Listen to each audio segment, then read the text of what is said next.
ఏ జతను ఎందుకో విడదీసి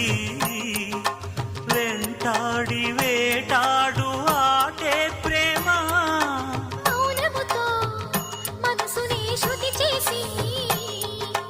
రాగాలు పలికించు పాటే ప్రేమ శాశ్వత చరితల ఈ ప్రేమ మృత్యు ఎరగని చిరునామా శ్వాసను